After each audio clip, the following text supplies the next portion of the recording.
The wagon wheel hit another rut in the dusty road, and Eleanor Hartwell pressed one trembling hand against her swollen belly as pain shot through her back, praying she would find sanctuary before nightfall, because the man who had done this to her would kill them both if he found her now.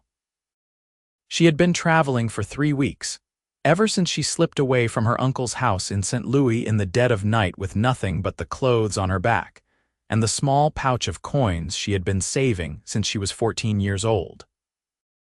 The year was 1876, and a woman alone and pregnant was as good as dead in most places. But Eleanor had heard stories about Montana Territory, about wide open spaces where a person could start fresh and disappear into the landscape. She had hoped to make it to one of the mining towns where she might find work as a seamstress or a cook, anything to keep herself and her baby alive. But the journey had taken longer than expected, and her money had run out 2 days ago. The horse pulling her small rented wagon was exhausted, and Eleanor knew she should not have pushed the animal so hard, but fear had driven her forward mile after mile. Charles Blackwood, the son of one of the wealthiest families in St. Louis, had courted her with pretty words and promises of marriage, and she had been foolish enough to believe him. When she told him about the baby 3 months ago, his handsome face had twisted into something ugly and cruel, and he had grabbed her by the throat and told her that if she ever breathed a word of it to anyone, he would make sure she disappeared into the Mississippi River where no one would ever find her. Eleanor had lived with that threat hanging over her head for weeks, watching Charles go about his life as though nothing had happened, watching him court the daughter of a railroad magnate at fancy parties while she hid her growing belly under loose dresses and shawls. But when she overheard Charles telling his friend that he planned to handle the situation permanently, she knew she had to run. Now the Montana sun was setting behind the mountains, painting the sky in shades of orange and purple that would have been beautiful if Eleanor had not been so exhausted and afraid. She had no idea where she was exactly, only that she had turned off the main road several miles back when she saw a hand-painted sign that read Broken Arrow Ranch 5 miles. She did not know who owned the ranch or whether they would help her, but she was out of options and out of time. The baby kicked hard against her ribs, and Eleanor let out a soft gasp, one hand moving instinctively to the spot. She was nearly 7 months along now, and the child was active and strong, reminding her constantly of why she had to keep going. This baby deserved a chance at life, deserved better than a mother who had given up, and Eleanor was determined to provide that no matter what it cost her. The ranch appeared on the horizon as the last rays of sunlight faded from the sky. It was larger than Eleanor had expected, with a sprawling main house built from rough-hewn logs and stone, a big red barn that looked sturdy and well-maintained, and several smaller outbuildings scattered across the property. Horses grazed in a fenced pasture to the left, and she could see cattle dotting the hills in the distance. Smoke rose from the chimney of the main house, and warm light glowed in the windows, making the place look welcoming and safe in a way that made Eleanor's chest ache with longing. She guided the exhausted horse up the long drive, her heart pounding so hard she could hear it in her ears. What would she say? How could she possibly explain her situation to strangers who had no reason to help her? But before she could formulate a plan, the front door of the house opened, and a man stepped out onto the porch. Even in the fading light, Eleanor could see that he was tall and broad-shouldered, with dark hair that brushed the collar of his shirt and a face that was difficult to read from this distance. He stood very still, watching her approach, and Eleanor felt a fresh wave of fear wash over her. What if he was cruel? What if he sent her away? What if he contacted the authorities and somehow Charles found out where she was? The wagon came to a stop in front of the house, and Eleanor's hands were shaking so badly she could barely hold the reins. The man stepped down from the porch and moved toward her with the easy, confident stride of someone who was completely comfortable in his own skin.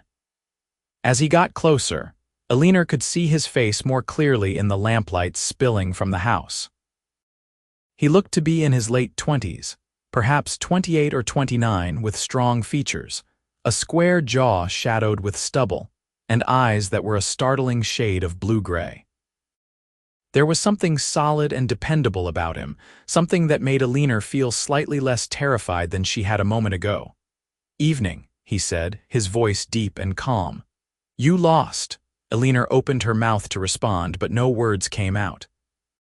She was suddenly aware of how she must look, with her dress wrinkled and dusty from weeks of travel, her blonde hair falling in tangled waves from the bun she had tried to pin up that morning, and her face probably streaked with dirt and tears. She tried to climb down from the wagon seat, but her legs were stiff and unsteady, and she stumbled. The man moved faster than she expected, catching her before she could fall. His hands were gentle but firm on her arms, steadying her, and Eleanor looked up into his face and saw concern there, not judgment or disgust. That small kindness was enough to break through the wall she had been building around her emotions for weeks, and suddenly tears were streaming down her face and she could not stop them. "Please," she managed to choke out, "I need help. I have nowhere else to go." The man's eyes dropped to her belly, taking in her condition, and Eleanor waited for the questions or the rejection she was certain would come. But instead, he simply nodded and said, "Let me get my housekeeper. She will get you settled. We can talk after you have had something to eat and some rest." He helped her up the porch steps and into the house, calling out, "Mrs. Chen, we have a guest who needs assistance." A small, practical-looking woman in her 50s appeared from what Eleanor assumed was the kitchen, wiping her hands on her apron. She took one look at Eleanor and immediately switched into action, clucking her tongue and ushering Eleanor toward a comfortable chair near the fireplace. "Poor thing, you look half dead," Mrs. Chen said, her accent revealing Chinese heritage but her English perfectly clear. "When did you last eat?" "Never mind, I will bring you something right away. Ben, get her some water." The man, Ben, nodded and disappeared into another room while Mrs. Chen bustled back to the kitchen. Eleanor sank into the chair, her whole body trembling with exhaustion and relief. The house was warm and clean, furnished simply but comfortably with handmade furniture and colorful woven rugs on the wooden floors. It felt like a home, not just a house, and Eleanor felt something inside her chest crack open at the realization of how much she had missed having a place that felt safe. Ben returned with a glass of water, and Eleanor drank it gratefully, too thirsty to worry about manners. He pulled up another chair and sat down across from her, his elbows resting on his knees, studying her with those blue-gray eyes. "I am Ben Cartwright," he said. "This is my ranch. You are welcome to stay as long as you need to." Eleanor stared at him, certain she must have misheard. "You do not even know me. You do not know anything about my situation. I know you are pregnant and afraid and you came here because you had nowhere else to go," Ben said simply. "That is enough for me to know you need help." "I have no money," Eleanor said, the words tumbling out in a rush. "Well, I have a few coins left, but not enough to pay you for your hospitality. I can work, though. I am good with a needle and I can cook and clean. I will earn my keep, I promise." "We will figure all that out later," Ben said. "Right now, you need to eat and rest. Tomorrow we can talk about everything else." Mrs. Chen returned with a plate piled high with beef stew, fresh bread, and roasted vegetables. The smell made Eleanor's mouth water, and she realized she had not had a proper meal in days. She ate quickly, trying to remember her manners but too hungry to care much about appearances. Ben and Mrs. Chen watched her with matching expressions of concern, and when Eleanor finally set down her empty plate, Mrs. Chen nodded approvingly. "Good. Now you need sleep. I have prepared the guest room for you. It has a proper bed and clean linens, and there is a basin of warm water so you can wash up if you like." Eleanor followed Mrs. Chen up a flight of stairs to a small but comfortable room at the end of the hallway. True to her word, there was a bed with a thick quilt, a washstand with a basin of steaming water, and even a clean nightgown laid out on the pillow. Eleanor's eyes filled with tears again at the simple kindness of it all. "Thank you," she whispered. Thank you so much, Mrs. Chen patted her shoulder. Get some rest, dear. Things always look better in the morning. After Mrs. Chen left, Eleanor washed her face and hands, changed into the nightgown, and crawled into bed. The mattress was soft and the sheets smelled like lavender and sunshine, and Eleanor felt herself relaxing for the first time in weeks. She placed both hands on her belly, feeling the baby move beneath her palms, and whispered, "We are safe. At least for tonight, we are safe."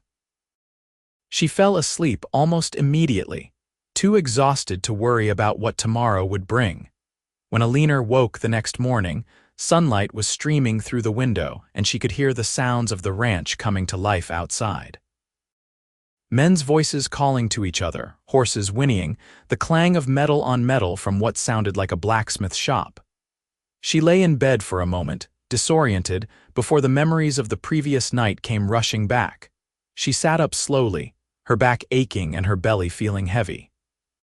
The baby was active this morning, rolling and kicking, and Eleanor took that as a good sign. She found her dress had been cleaned and hung over a chair, and there was fresh water in the basin. Someone had been in the room while she slept, taking care of her, and the realization made her throat tight with emotion. After dressing and attempting to tame her hair into something presentable, Eleanor made her way downstairs. She followed the sound of voices to the kitchen, where she found Mrs. Chen preparing breakfast while Ben sat at a large wooden table drinking coffee and reading what looked like a ledger book. He looked up when she entered, and something shifted in his expression, something Eleanor could not quite name. "Good morning. How did you sleep?" "Better than I have in weeks," Eleanor admitted. "Thank you again for taking me in. I know it was an imposition." "It was not an imposition," Ben said firmly. He set down his coffee cup and gestured to the chair across from him. "Sit down, we should talk." Eleanor's stomach clenched with anxiety, but she did as he asked. Mrs. Chen set a plate of eggs, bacon, and toast in front of her along with a cup of tea, and Eleanor ate while Ben watched her with that steady, assessing gaze. "I am Ben Cartwright, as I said last night," he began. "I am 29 years old and I have owned this ranch for 6 years. I inherited it from my uncle who died without children. I run cattle and horses, and I have about 24 men who work for me. Mrs. Chen has been my housekeeper for 4 years, and she lives in a cabin on the property with her husband who works as my foreman." He paused, as though waiting for her to respond, so Eleanor said, "My name is Eleanor Hartwell. I am 22 years old and I am from St. Louis. I am nearly 7 months pregnant, and the father of my child is not a good man. He threatened to kill me when I told him about the baby, so I ran. I have been traveling for 3 weeks trying to get as far away from him as possible." Ben's jaw tightened and Eleanor saw a flash of anger in his eyes. "Did he hurt you? Besides the threats, I mean." "He grabbed me by the throat once," Eleanor said quietly, her hand moving unconsciously to her neck. "But mostly he just scared me. He is very wealthy and very well connected, and I knew that if I stayed, he would find a way to make me and the baby disappear." "What is his name?" "Why, because if he comes looking for you, I need to know who to watch out for," Ben said simply. Eleanor hesitated, then said, "Charles Blackwood. His father owns half the railroads in Missouri." Ben nodded slowly. "I have heard the name. You are right to be afraid of him. Men like that think they can do whatever they want without consequences." "That is exactly what he is like," Eleanor said, relieved that Ben seemed to understand. "He told me I was nothing, that no one would believe me if I tried to tell anyone what he had done. And he was right. Who would believe a seamstress over the son of one of the richest men in St. Louis?" "I believe you," Ben said, and the certainty in his voice made Eleanor's eyes sting with tears again. They sat in silence for a moment while Eleanor finished her breakfast. Finally, Ben said, "I have a proposition for you. I think you should hear me out before you make a decision." Eleanor set down her fork and folded her hands in her lap, trying to ignore the way her heart was racing. "All right. That baby needs a father," Ben said, his voice matter of fact. "And you need protection, both legal protection and physical protection. If Blackwood comes looking for you, you will have no recourse as an unwed mother. But if you are married, you have legal standing. Your husband would have the right to protect you and your child." Eleanor stared at him, not quite able to process what he was suggesting. "Are you saying you want to marry me?" "I am saying I am willing to marry you," Ben corrected. "I am not going to pretend this is a love match or some romantic fairy tale, but I am a decent man and I have the means to provide for you and your child. I can give that baby my name and my protection, and I can give you a safe place to raise your child. In return, you would run my household and be a proper wife in all the ways that matter." Eleanor's mind was spinning. This was not at all what she had expected when she stumbled onto this ranch last night. She had hoped for temporary shelter, maybe a few days of rest before she figured out her next move. But marriage? To a man she had just met, "Why would you do this?" she asked, her voice barely above a whisper. "You do not know me. You do not owe me anything." Ben leaned back in his chair, his eyes distant. "My mother was in a situation not unlike yours when she met my father. She was pregnant with another man's child, and my father married her and raised my half-brother as his own. I never knew the difference until I was grown. My father was the best man I ever knew, and he taught me that family is not just about blood, it is about showing up and doing the right thing. That baby you are carrying deserves a chance at a good life, and I can provide that." It seems like a simple enough equation to me. Eleanor felt tears sliding down her cheeks, and she brushed them away impatiently. "You are offering me more than I ever dreamed of, but it does not seem fair to you. You should have a wife who loves you, who chose you because she wanted to be with you, not because she was desperate and afraid. Maybe someday we will care for each other," Ben said with a slight shrug. "Or maybe we will just be partners who run a ranch together and raise your child. Either way, it seems like a better option than you trying to survive on your own with a baby."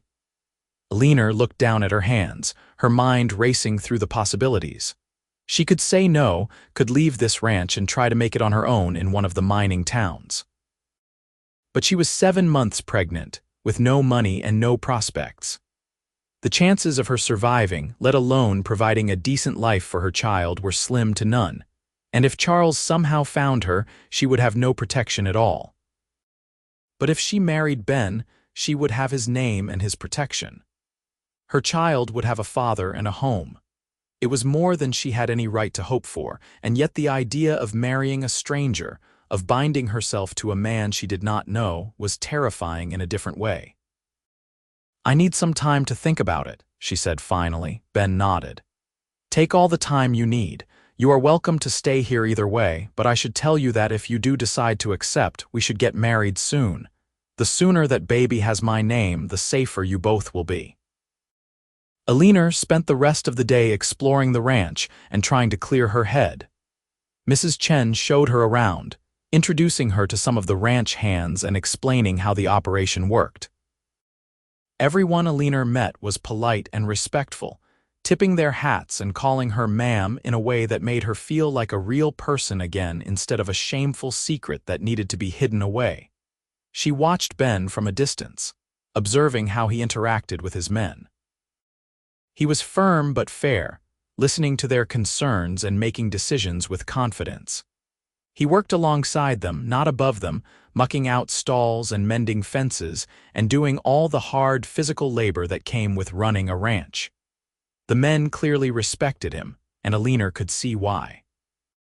There was an integrity to him, a quiet strength that made people want to follow his lead. That evening, after another substantial dinner prepared by Mrs. Chen, Eleanor asked if she could speak with Ben privately.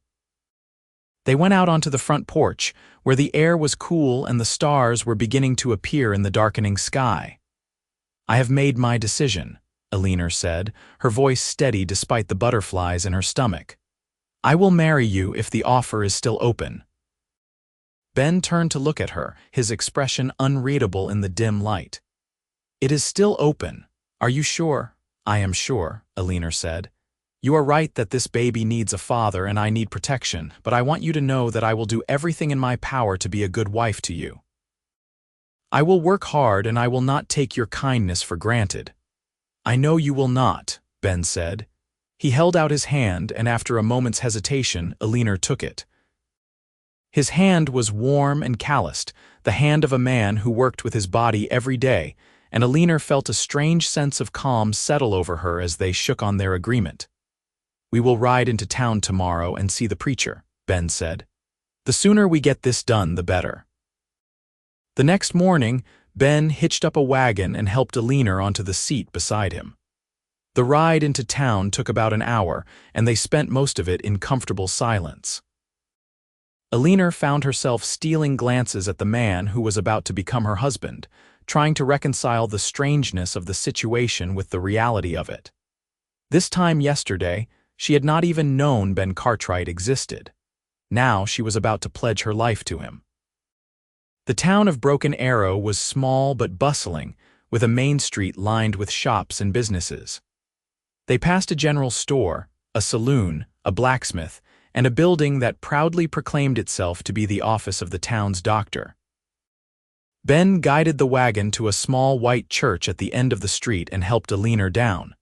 The preacher, Reverend Thomas, was a kindly man in his 60s with wire-rimmed spectacles and a warm smile. He listened as Ben explained the situation, his bushy eyebrows rising slightly when Ben mentioned that Eleanor was pregnant with another man's child, but that he intended to claim the baby as his own. "That is a very noble thing you are doing, Ben," Reverend Thomas said. "But I need to make sure this is what you both want. Marriage is a sacred commitment, not something to be entered into lightly." "I understand that, Reverend," Ben said, "and I am certain this is what I want to do." The Reverend turned to Eleanor, "And you, young lady. Are you entering into this marriage of your own free will?" Eleanor met the Reverend's eyes and said, "Yes, Ben has offered me and my child a chance at a decent life, and I am grateful for that. I intend to honor my vows and be a good wife to him." Reverend Thomas studied them both for a long moment, then nodded. "All right then. Let me get my wife to serve as a witness and we will proceed." The ceremony was short and simple. Eleanor did not have a proper dress, but Mrs. Chen had lent her a shawl that was beautifully embroidered with flowers, and the Reverend's wife pinned a few wildflowers in Eleanor's hair. When it came time to say her vows, Eleanor's voice shook slightly, but she got through it. Ben's voice was steady and sure, and when he slipped a simple gold band onto her finger, Eleanor felt the full weight of what they were doing settle over her. "I now pronounce you man and wife," Reverend Thomas said. "Ben, you may kiss your bride." Ben leaned down and pressed a chaste kiss to Eleanor's lips, so quick and gentle that it was over before Eleanor could fully process it. But even that brief contact sent a jolt of awareness through her, and she realized that she was now bound to this man in every way that mattered. They signed the marriage certificate, and Reverend Thomas shook Ben's hand and kissed Eleanor's cheek, wishing them both happiness. As they walked back to the wagon, Eleanor caught sight of her reflection in a shop window and almost did not recognize herself. She was Eleanor Cartwright now, a married woman with a home and a husband. It felt surreal, like something out of a dream. On the ride back to the ranch, Ben said, "I want you to know that I do not expect anything from you that you are not comfortable with. You will have your own room for as long as you want it, and I will not pressure you for anything beyond the basic requirements of running a household together." Eleanor felt a complicated mix of relief and something else she could not quite name. "Thank you, I appreciate that." "I just want you to feel safe here," Ben said. "That is the most important thing." Over the next few weeks, Eleanor settled into her new life at the ranch. She took over many of the household duties from Mrs. Chen, who was grateful for the help and taught Eleanor everything she needed to know about running a ranch house. Eleanor learned to cook meals for a large group of men, to preserve vegetables and fruits for the winter, to mend shirts and sew buttons and patch torn trousers. The work was hard and never-ending, but Eleanor found satisfaction in it, in being useful and contributing to the household. She also found herself watching Ben more and more, noticing small things about him that made her heart do strange little flips in her chest. The way he always removed his hat when he came inside, even if he was only going to be there for a moment. The way he listened carefully when anyone spoke to him, giving them his full attention. The way he was gentle with the horses and patient with the younger ranch hands who were still learning. The way his eyes crinkled at the corners when he smiled, which was not often but always seemed genuine when it happened. Eleanor tried to tell herself that these feelings were just gratitude, that she was confusing appreciation with something deeper. But late at night, lying in her bed with the baby kicking beneath her ribs, she found herself imagining what it would be like if their marriage was real in every sense of the word. What it would be like to fall asleep next to Ben every night, to wake up in his arms, to be able to touch him and kiss him whenever she wanted. She pushed those thoughts away, reminding herself that Ben had married her out of duty and kindness, not love. He was giving her and her baby a home, and it was selfish of her to want more than that. But Ben was having thoughts of his own, though he was careful not to let Eleanor see them. He had expected to feel nothing more than a sense of responsibility toward her, the same way he felt responsible for his ranch hands and his livestock. But somewhere along the way, responsibility had shifted into something else. He found himself looking for excuses to be near her, to hear her voice, to see her smile. He noticed the way she hummed while she worked, the way she talked to her unborn baby when she thought no one was listening, the way she had started to relax and open up now that she felt safe. She was beautiful, though Ben suspected she did not realize it.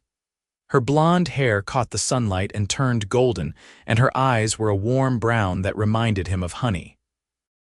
Pregnancy had given her a glow that made her seem almost ethereal at times, and Ben often found himself staring at her longer than was probably appropriate. He told himself he was being ridiculous, that he had no business developing feelings for a woman who had married him out of necessity. She was vulnerable and pregnant, and the last thing she needed was her husband of convenience pressuring her for more than she was ready to give. So Ben kept his distance and tried to ignore the way his heart raced every time Eleanor smiled at him. One evening in late October, about 6 weeks after their wedding, Eleanor went into labor. She had been helping Mrs. Chen prepare dinner when she felt the first contraction, a deep, twisting pain that stole her breath and made her grab the edge of the counter for support. Mrs. Chen took one look at her face and said, "It is time. Ben, get the doctor." Everything after that was a blur of pain and fear. Ben rode hell for leather into town and returned with Dr. Sullivan, a no-nonsense woman in her 40s who had been delivering babies in Montana Territory for 20 years. She took charge immediately, ordering everyone out of the room except for Mrs. Chen, who stayed to assist. The labor was long and difficult.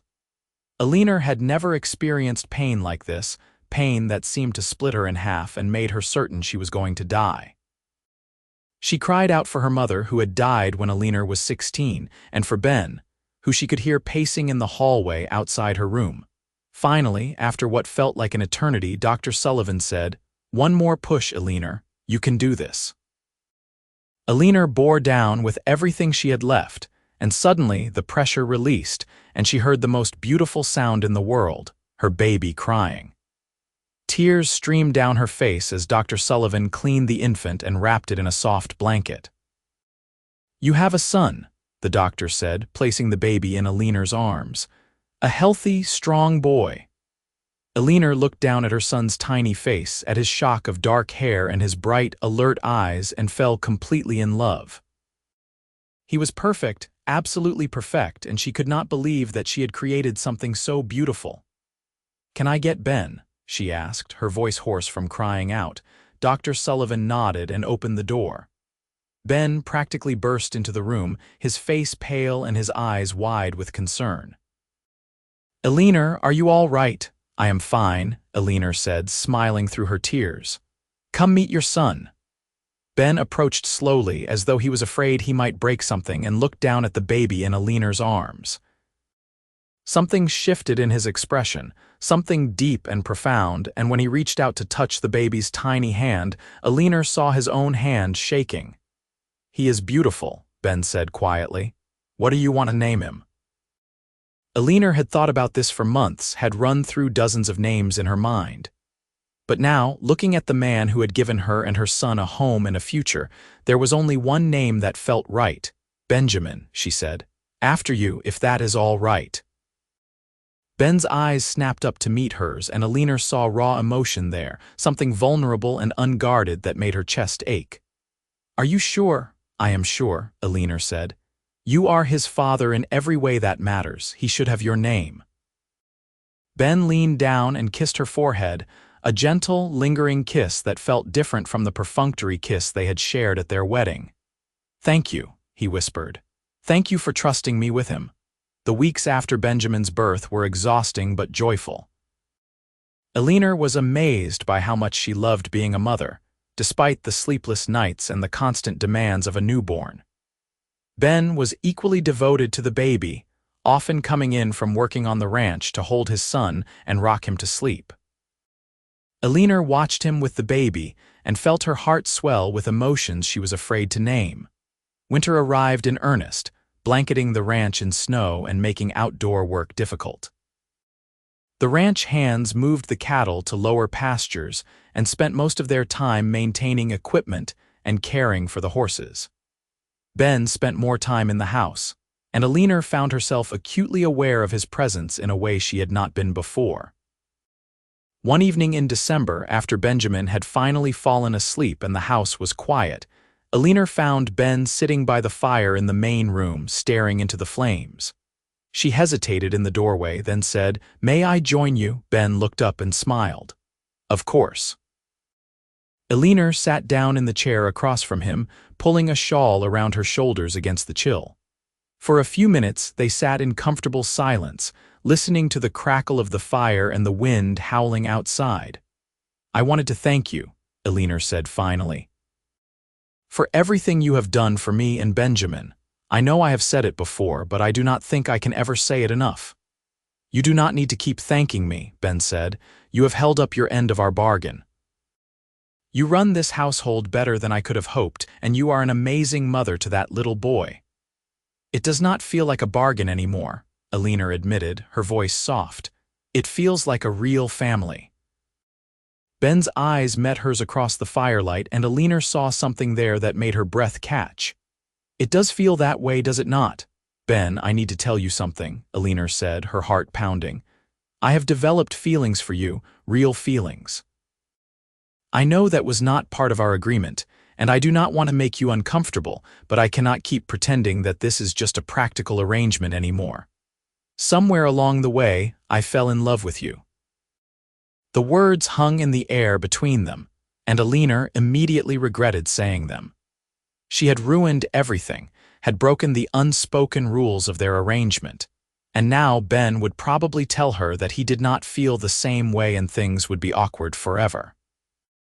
But Ben stood up and crossed the space between them, kneeling down in front of her chair so they were eye to eye. He took her hands in his, and Eleanor could feel the calluses on his palms, the warmth of his skin. "Eleanor, I have been in love with you for months," he said, his voice rough with emotion. "I have been trying so hard not to pressure you, trying to give you time and space to heal from everything you went through. But every day it gets harder to keep my distance, harder to pretend that I do not want to be your husband in every sense of the word." Eleanor felt tears spilling down her cheeks, but these were happy tears. "Why did you not say anything?" "Because I did not want you to feel obligated to return my feelings," Ben said. "You married me because you needed protection, not because you wanted to be my wife. I did not want to take advantage of that." "You could never take advantage of me," Eleanor said, reaching up to cup his face in her hands.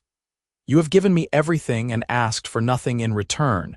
You are the best man I have ever known, and I love you so much it scares me sometimes." Ben leaned forward and kissed her, a real kiss this time, deep and tender and full of all the longing they had both been holding back for months. Eleanor kissed him back, her fingers tangling in his hair, her whole body coming alive in a way it never had before. Not with Charles, who had taken what he wanted without care for her feelings, but with Ben, who was gentle and patient and made her feel cherished. When they finally pulled apart, both breathing hard, Ben rested his forehead against hers and said, "I want to be your husband in truth if you will have me." "Yes," Eleanor whispered. "Yes, I want that too."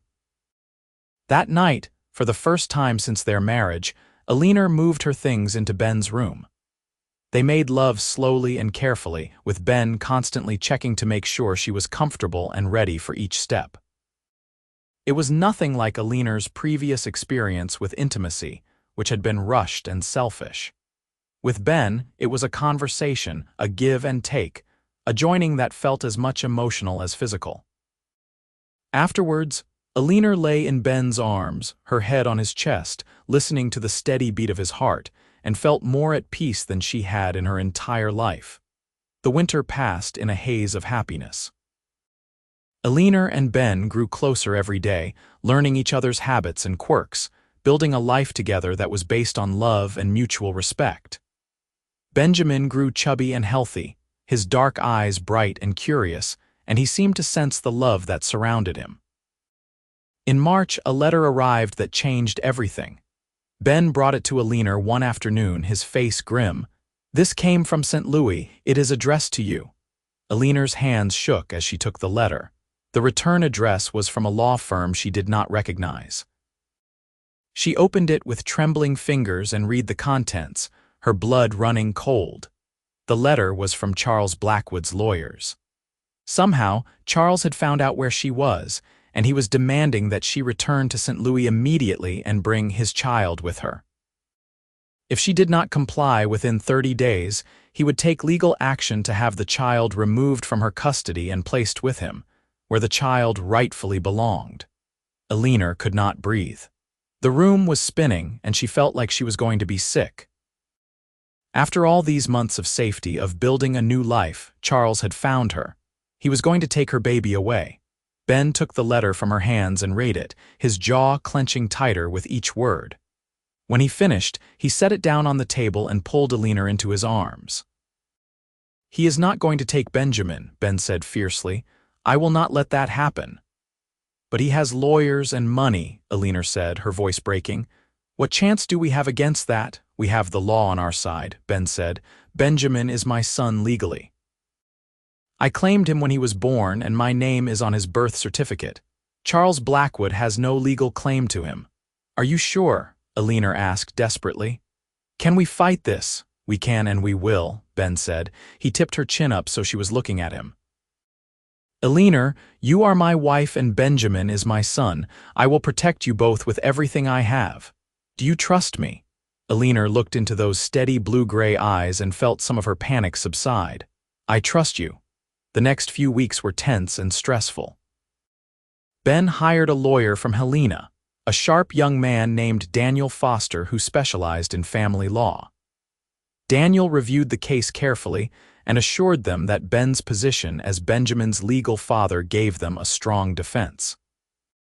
"The fact that you married before the child was born and claimed him as your own makes this cut and dried," Daniel said. "Blackwood can threaten all he wants, but unless he can prove that he has some legal right to the child, which he cannot since the mother was not married to him and did not name him as the father, he has no case. What if he tries to claim that Eleanor was already pregnant when we married?" Ben asked. "Could he use that against us?" "He could try," Daniel admitted. "But even then, you claimed the child willingly. That is your right as the husband. And frankly, a judge is going to take one look at Blackwood's reputation and be very skeptical of his motivations. Men like him do not usually fight for custody of illegitimate children unless they have some ulterior motive." Eleanor felt some of the weight lift from her chest. Maybe they really could win this. Maybe Charles would not be able to take her baby after all. But she had underestimated Charles's determination. A few weeks later, Charles himself arrived in Broken Arrow, accompanied by 2 lawyers and what looked like a private detective. Eleanor saw them from the window of the ranch house and felt her knees go weak with fear. Ben was out working on the far pasture, and Eleanor knew she needed to get word to him immediately. She sent one of the younger ranch hands racing off to find Ben, then steeled herself and went to the door. Charles looked exactly as she remembered him, handsome and polished and cold. He stood on her porch with the confidence of a man who was used to getting everything he wanted, and when he saw Eleanor, he smiled in a way that made her skin crawl. "Eleanor," he said smoothly, "you are looking well. Motherhood suits you. What are you doing here, Charles?" Eleanor asked, keeping her voice steady despite the fear coursing through her. "I came to see my son," Charles said, "and to bring you both home where you belong." "I do not belong to you," Eleanor said firmly. "I never did, and Benjamin is not your son, he is my husband's son." Charles's smile turned nasty. "Your husband? You mean the cowboy you married to try to legitimize your bastard? Do you really think a piece of paper is going to stop me from claiming what is mine? Benjamin is not yours," Eleanor repeated. "You threatened to kill me when I told you I was pregnant. You made it very clear you wanted nothing to do with this child. You do not get to change your mind now." "I was shocked," Charles said, his voice dripping with false sincerity. "I said things I did not mean. But I have had time to think about it, and I realize now that I want to be a father to my child. Surely you cannot deny me that right." "I can and I will," Eleanor said. She saw Ben riding up fast and relief flooded through her. "Now get off my property." Ben dismounted and strode up to the porch, his expression thunderous. He placed himself between Eleanor and Charles, and even though Charles was taller, Ben's presence was so commanding that Charles actually took a step back. "You must be the cowboy," Charles said, trying to regain his composure. "I am Charles Blackwood, and I am here to claim my son." "Benjamin Cartwright is my son," Ben said, his voice low and dangerous. "My name is on his birth certificate. My wife and I are raising him. You have no claim here." "We will see what a judge has to say about that," Charles said. "I have lawyers who will prove that child is mine by blood, and that Eleanor deliberately hid him from me." "I hid from you because you threatened to kill me," Eleanor said, stepping out from behind Ben. She was shaking, but she was not going to let Charles intimidate her anymore. "You told me that if I breathed a word about the baby, you would make me disappear. I have witnesses who can testify to your character, Charles. Do you really want this to go to court? Do you really want your name dragged through the mud?" Charles's eyes narrowed. "You are bluffing." "Try me," Eleanor said.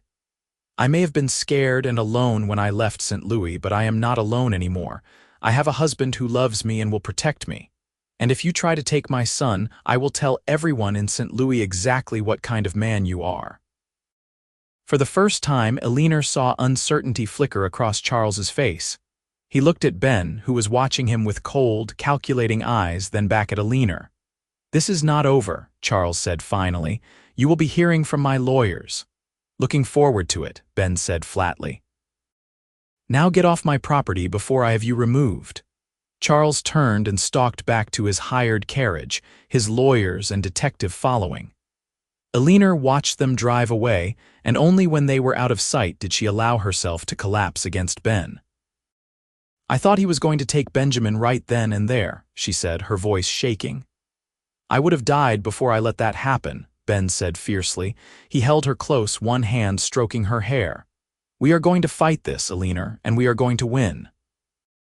Daniel Foster filed a response to Charles's legal threats, outlining the facts of the case and making it clear that any attempt to remove Benjamin from his home would be fought vigorously.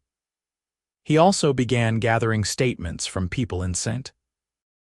Louis who were willing to testify to Charles's character, including several women who had been courted and then discarded by him when they became inconvenient. The case dragged on for months, with letters and legal filings going back and forth. It was exhausting and stressful, and Eleanor lived in constant fear that one day she would wake up and Benjamin would be gone. But Ben was her rock, steady and calm and absolutely certain that they would prevail. Finally, in August, more than a year after Eleanor had first arrived at the ranch, Daniel Foster arrived with news. He was grinning from ear to ear, and Eleanor knew before he even spoke that they had won. "Blackwood dropped the case," Daniel said. Apparently, when word got out about what he was doing, his father stepped in and told him to stop. The scandal was affecting the family business, and his father threatened to cut him off if he did not let it go. Charles has signed a document renouncing all claims to the child and agreeing never to contact you again. Eleanor burst into tears, and Ben wrapped his arms around her, holding her close while she sobbed with relief. It was over. Charles could not hurt them anymore. Benjamin was safe. That night, after Benjamin was asleep in his crib, Eleanor and Ben sat on the porch watching the sun set over the mountains. Eleanor was curled up against Ben's side, his arm around her shoulders, and she felt more at peace than she ever had in her life. "We did it," she said softly. "We won." "We did," Ben agreed. He kissed the top of her head. "I told you I would protect you both. I always keep my promises." "I know you do," Eleanor said. She tilted her head up to look at him. "I love you so much, Ben. I do not know what I would have done without you." "You would have survived," Ben said. "You are stronger than you know, but I am glad you did not have to do it alone." They sat in comfortable silence for a while, watching the stars come out. Then Eleanor said, "I have been thinking about something." "What is that?"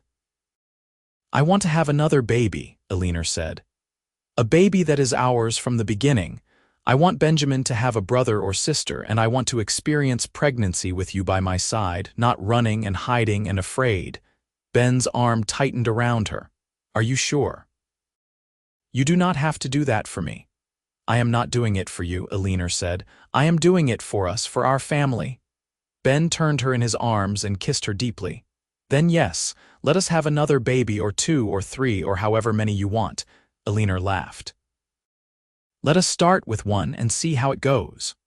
Over the next few years, the Cartwright family grew and thrived. Eleanor gave birth to a daughter they named Sarah in the spring of 1878, a beautiful girl with her mother's blonde hair and her father's blue-gray eyes. Benjamin adored his little sister and was surprisingly gentle with her for a toddler. 2 years later, another son arrived, Thomas, who had his mother's brown eyes and a sunny disposition that made everyone smile. The ranch prospered as well. Ben's reputation as a fair and honest rancher spread, and he was able to expand his herd and hire more men. Eleanor took on more responsibilities, managing the household accounts and even helping with some of the business decisions. She had a good head for numbers, and Ben valued her input, Mrs. Chen stayed on as the housekeeper, though she was getting older, and Eleanor insisted she take on less physically demanding tasks. The older woman had become like a grandmother to the children, and they adored her. Eleanor still thought about Charles sometimes, usually late at night when she could not sleep. But those thoughts no longer filled her with fear. Charles was part of her past, a dark chapter that was closed. Her life now was full of light and love and laughter, with a husband who cherished her and children who were healthy and happy. One evening in the fall of 1882, Eleanor and Ben celebrated their 6th wedding anniversary. The children were spending the night with Mrs. Chen and her husband, giving Eleanor and Ben a rare evening alone. They had dinner by candlelight, then went out to sit on the porch where they had shared so many important conversations. "Do you ever regret it?" Eleanor asked. "Marrying me that day?" "Taking on a pregnant stranger and all her problems?" Ben pulled her close and kissed her forehead. "Not for one single second. You and the children are the best things that ever happened to me. I was just going through the motions before you arrived, running the ranch and not thinking much beyond the next day's work. You gave me a purpose, a reason to build something that would last. You gave me a family." "You gave me a family too," Eleanor said. "And you gave me something I never thought I would have, a true home. Not just a place to live, but a place where I belong, where I am loved for who I am." "You will always belong here," Ben said. "With me, for as long as we both shall live." They sat together as the stars came out, the same stars they had watched on so many other nights. But tonight felt special somehow, a marker of how far they had come.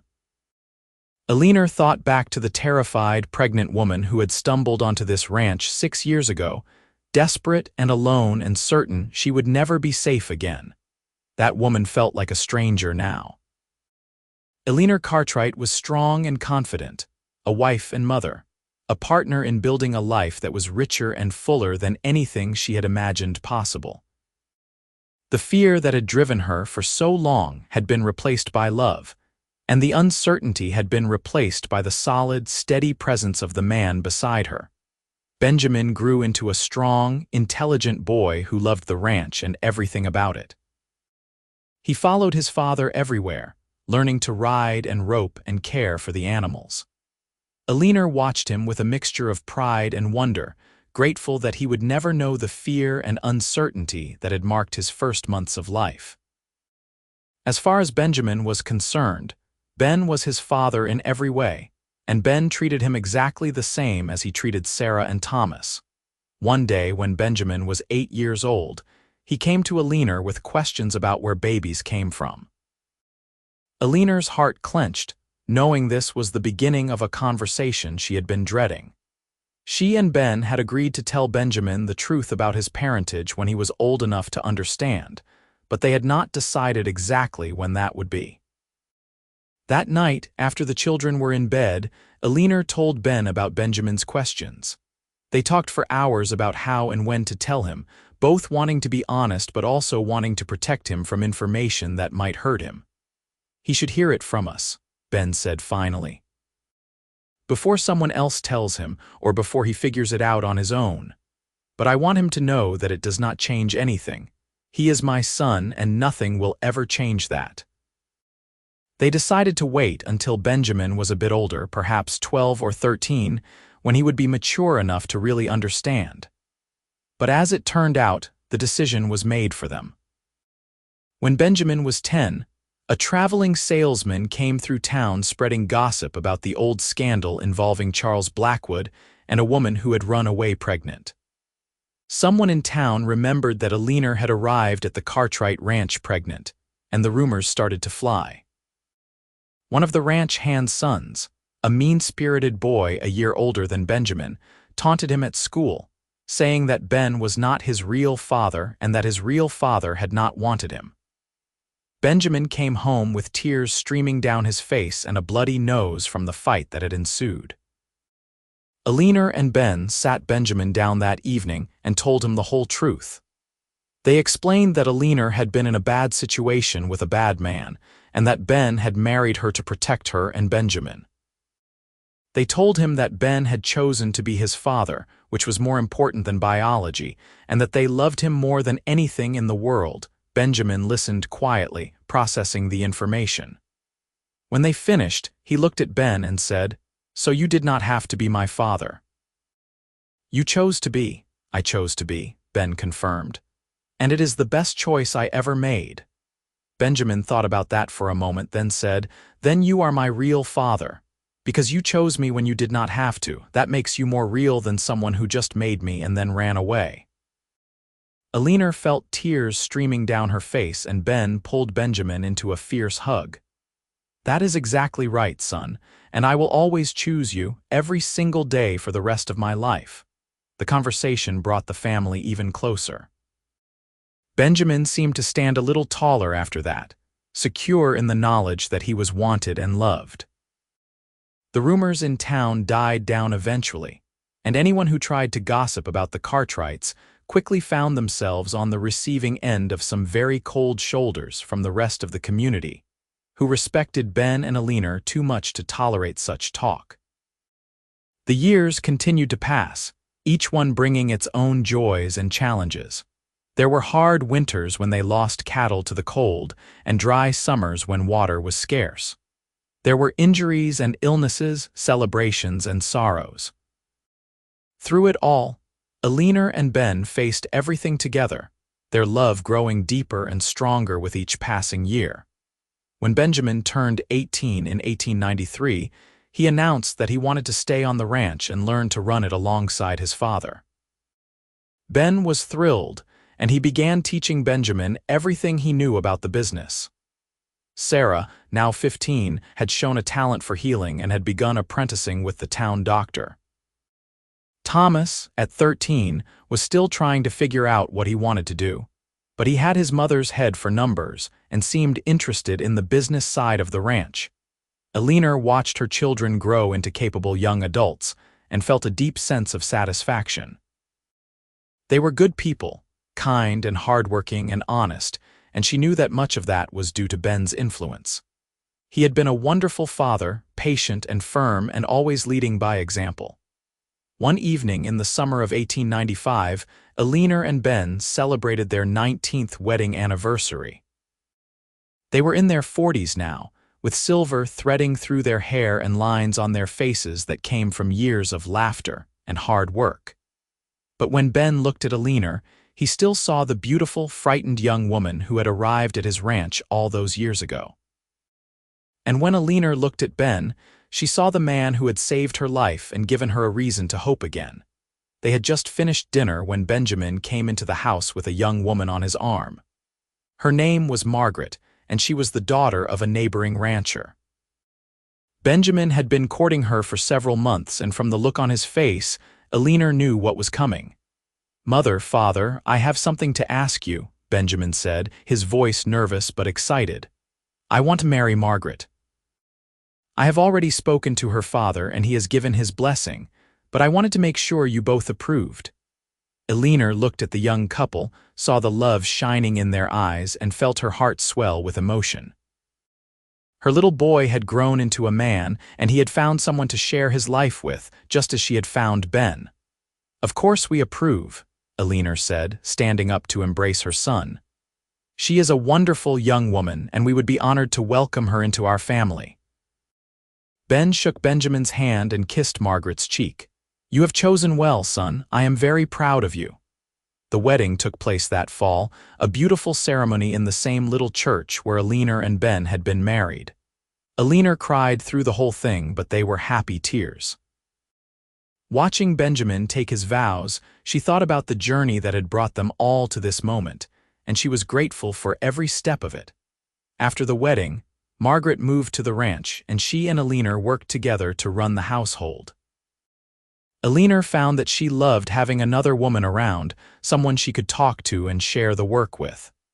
Margaret was sweet and capable, and she fit seamlessly into the family. A year after Benjamin and Margaret's wedding, they announced that Margaret was pregnant. Eleanor was going to be a grandmother. The realization hit her with a mixture of joy and disbelief. How had so much time passed? It seemed like just yesterday that she had arrived at this ranch pregnant and terrified, and now her own son was about to become a father. The baby, a little girl they named Grace, was born in the spring of 1897. Eleanor held her granddaughter in her arms and felt the circle complete itself. This baby would grow up surrounded by love and security, never knowing fear or uncertainty. She would grow up with a father who adored her and a family who would do anything to protect her. Ben came and stood beside Eleanor, looking down at the baby with a soft smile.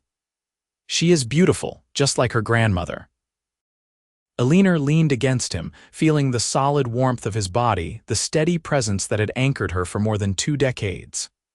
"We built a good life, did we not? The best life," Ben agreed. He wrapped his arm around her shoulders. "Better than I ever imagined possible." They stood there together, watching their son and daughter-in-law with their new baby, surrounded by the family they had built from nothing but hope and determination and love.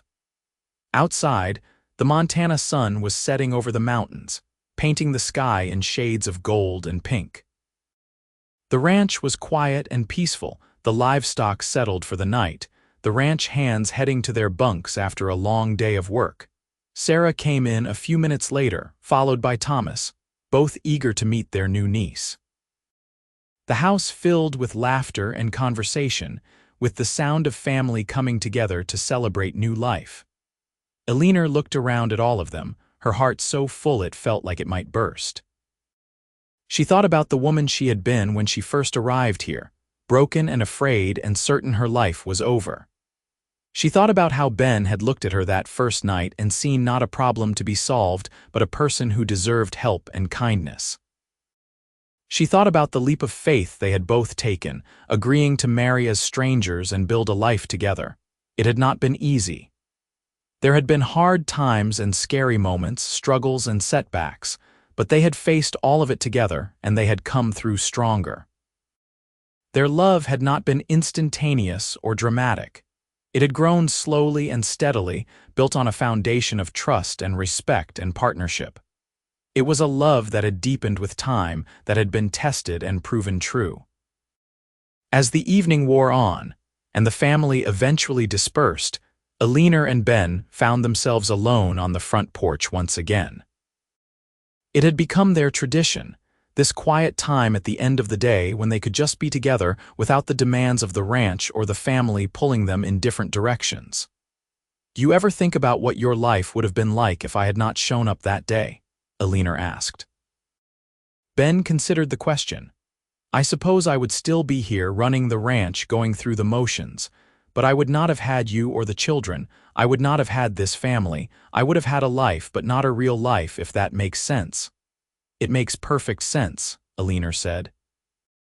"I think about what would have happened to me and Benjamin if you had turned us away. We probably would not have survived, or if we had, we would have lived such a different, harder life." "I could never have turned you away," Ben said. "From the moment I saw you sitting in that wagon, pregnant and afraid but trying so hard to be brave, I knew I had to help you. And then I got to know you and I realized I did not just want to help you. I wanted to be with you. I wanted to build a life with you." Eleanor turned to face him, reaching up to touch his face. There were lines around his eyes now, and his hair was more gray than dark, but to her he was as handsome as the day she had met him. "You saved my life, Ben Cartwright, and then you made that life worth living." "We saved each other," Ben said. He leaned down and kissed her, a soft, sweet kiss that held 20 years of love and partnership. "And we will keep saving each other every day for as long as we have." They sat together as the stars came out, the same stars they had watched on so many other nights over the years. The ranch was quiet around them, a testament to everything they had built together. In the house behind them, their children and grandchild slept safely, surrounded by love and security.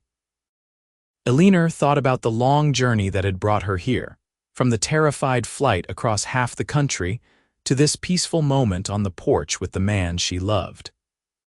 It had been worth every difficult mile, every moment of fear and uncertainty, because it had brought her here to this life, to this family, to Ben. "I love you," she said, the words simple but carrying the weight of everything she felt. "I love you too," Ben replied, pulling her close. "Always and forever."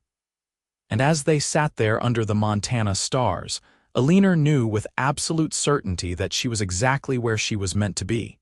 She had arrived at this ranch pregnant and afraid, and Ben had said that the baby needed a father anyway. But what he had really given her was so much more than that. He had given her a home, a family, and a love that would last all the days of her life. The years continued to flow like a gentle river, bringing changes and constants in equal measure. Sarah married the town doctor's son in 1900, a kind man named James who shared her passion for healing. They settled in Broken Arrow, where Sarah worked alongside her husband in his medical practice, becoming one of the first female doctors in Montana Territory. Eleanor was so proud of her daughter's accomplishments, of the way she had fought to pursue her dreams despite the obstacles society placed in her way. Thomas eventually discovered his calling as well. He had inherited his mother's business acumen and his father's love of the land, and he became instrumental in managing the financial side of the ranch, while Benjamin handled the day-to-day operations. Together, the two brothers made an excellent team, and the ranch continued to prosper under their partnership. As the new century dawned, Ben and Eleanor found themselves in the position of elder statesmen of the community. They were respected and admired, known for their fairness and their willingness to help neighbors in need. Young couples often came to them for advice, and Ben became known for his willingness to give struggling ranchers a hand up when they needed it. Eleanor started a women's group in town that focused on helping women in difficult situations. She never forgot what it felt like to be desperate and alone, and she was determined to make sure other women had resources and support. The group provided assistance to widows, to women fleeing dangerous situations, to mothers who needed help feeding their children. It became one of the most important charitable organizations in the region, and Eleanor poured her heart into it. Benjamin and Margaret had 3 more children after Grace, twin boys named James and John, and another daughter named Emma. The ranch house that had once felt so spacious now rang with the voices of grandchildren, and Eleanor loved every chaotic, noisy minute of it. She and Ben had added on to the house over the years, building additional bedrooms and expanding the kitchen to accommodate their growing family. One afternoon in the summer of 1905, Eleanor was sitting on the porch snapping green beans when Grace, now 8 years old, came running up with a question.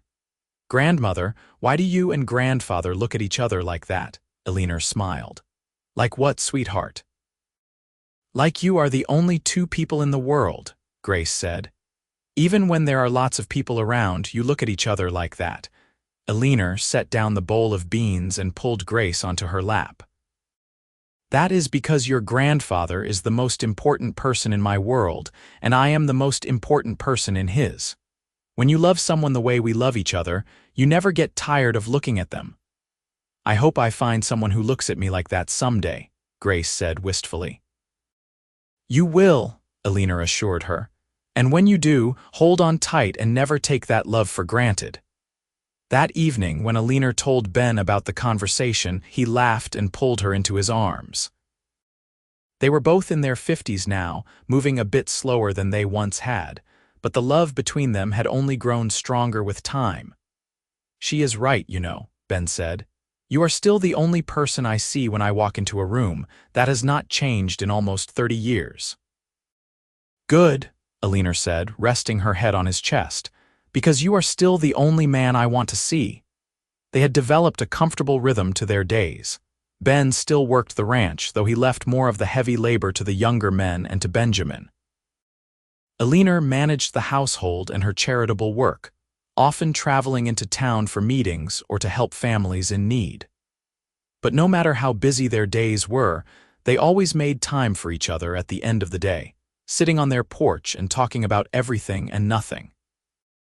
In 1908, Thomas married a schoolteacher named Rebecca, an intelligent, vivacious woman who challenged him intellectually and made him laugh.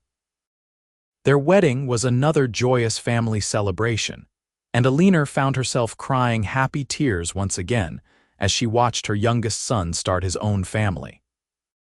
Rebecca and Thomas built a house on the eastern edge of the ranch property, close enough to be part of the family enterprise but far enough to have their own space.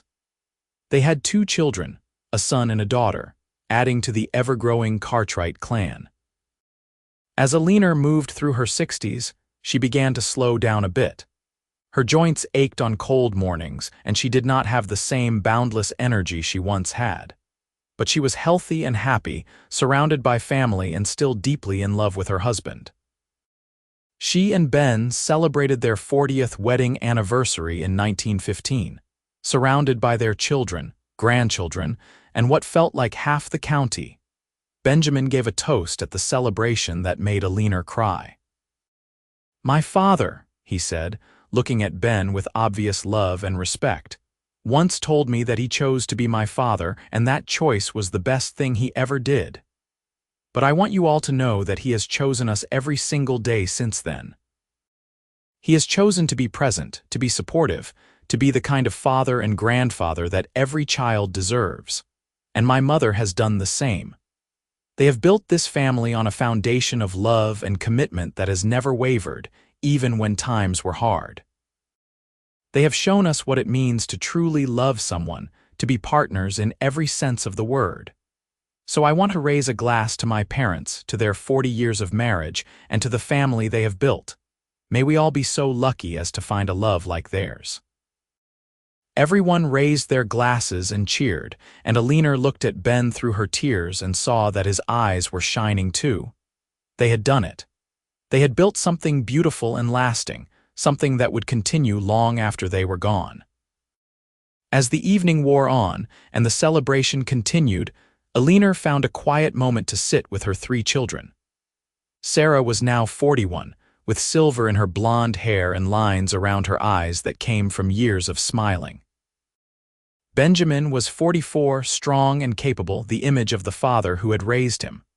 Thomas was 38, with his mother's quick mind and easy laugh. "I am so proud of all of you," Eleanor said, looking at each of them in turn. "You have grown into such wonderful people, and you have built good lives for yourselves and your families." "We learned from the best," Sarah said, taking her mother's hand. "You and Father showed us what it means to work hard, to treat people with respect, and to never give up on the people you love." "Your father deserves most of the credit," Eleanor said. "He took a chance on a desperate stranger, and he never once made me feel like I owed him for it. He just loved me and Benjamin, and then you too when you came along, and he gave us all a home and a family. I do not know what I did to deserve him." "You loved him back," Benjamin said simply. "And you built a life with him. That is what he wanted, Mother. Someone to share his life with, to be his partner. You gave him that." Eleanor thought about those words later that night as she and Ben prepared for bed. She watched him move around their bedroom, this man who had been by her side for 40 years, and marveled at how lucky she had been. She had run from St. Louis with nothing but fear and desperation driving her forward, and she had found everything she never knew she needed right here in Montana. As they lay in bed that night, Eleanor curled up against Ben's side the way she had for decades. His arm came around her automatically, holding her close, and she listened to the steady beat of his heart. "Thank you," she whispered into the darkness. "For what?" Ben asked, his voice drowsy. "For everything. For taking me in, for marrying me, for loving me and Benjamin. For giving me this life." Ben tightened his arm around her. "You do not need to thank me for loving you, Eleanor. It is the easiest thing I have ever done." They drifted off to sleep together, as they had every night for 40 years, surrounded by the life they had built and the love that had sustained them through everything. The years continued to pass, bringing both joys and sorrows. In 1918, the world was gripped by the Great War and then by the terrible influenza pandemic that followed. The Cartwright family was fortunate to escape the worst of both, though they lost several friends and neighbors. Eleanor and Sarah worked tirelessly to help care for the sick in their community, and the family donated money and supplies to support the war effort. Ben celebrated his 70th birthday in 1917, and Eleanor her 65th in 1919. They were grandparents many times over now, with more than a dozen grandchildren running around the ranch. The eldest, Grace, was now married herself and expecting her first child, which would make Eleanor and Ben great-grandparents. The ranch was still thriving under Benjamin and Thomas's management, and the Cartwright name was respected throughout Montana. But for Ben and Eleanor, the greatest wealth was not measured in acres or cattle or money. It was measured in the family they had built, in the love that surrounded them, in the legacy they were leaving behind. One evening in the spring of 1920, Eleanor and Ben were sitting on their porch watching the sunset as they had done thousands of times before. The air was warm and sweet with the scent of wildflowers, and in the distance they could hear the laughter of grandchildren playing in the yard. "Do you remember the night I arrived here?" Eleanor asked. 44 years ago. "I remember every detail," Ben said. "You were so scared, but you were trying so hard to be brave. You asked me for help, and I knew in that moment that my life was about to change."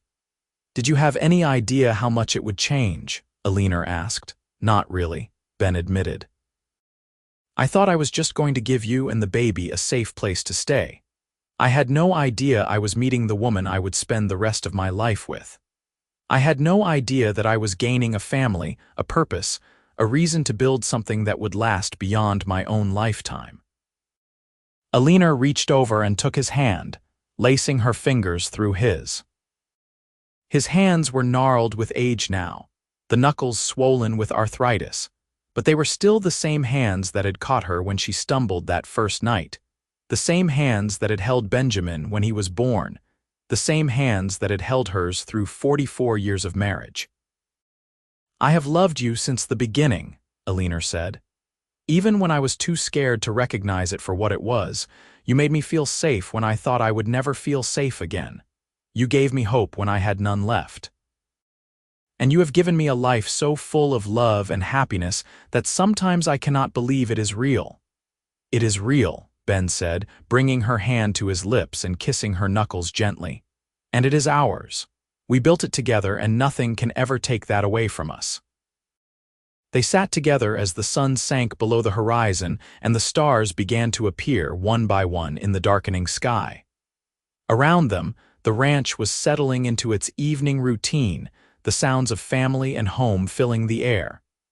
And in that moment, Eleanor felt a profound sense of peace and gratitude. She had arrived at this ranch pregnant and afraid, a desperate woman with nowhere else to turn. Ben had looked at her and said that baby needed a father anyway, and in doing so, he had changed both their lives forever. He had given her son a name and a home, and he had given Eleanor a love she never thought she would find. The story of how they came together might have started with fear and necessity, but it had transformed into something beautiful and lasting. Their love had grown from uncertain beginnings into something solid and unshakable, tested by time and proven true. They had faced challenges and overcome them together. They had built a family, a ranch, a legacy that would continue for generations. As Eleanor sat there with Ben's hand in hers, watching the stars come out over the Montana mountains, she knew that she had everything she had ever wanted and more than she had ever dreamed possible.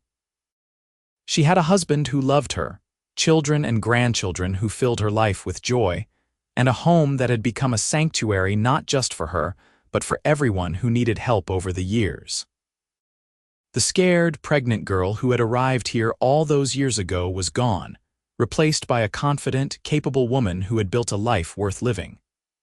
And the solitary rancher who had taken her in had become a beloved husband, father, grandfather, and patriarch of a thriving family. Their story was one of hope triumphing over fear, of love growing in unexpected places, of two people who took a chance on each other and built something beautiful. It was a story that would be told and retold by their descendants for generations to come, a testament to the power of kindness, courage, and love. As the night deepened and the air grew cool, Ben and Eleanor finally went inside, hand in hand, to the home they had made together.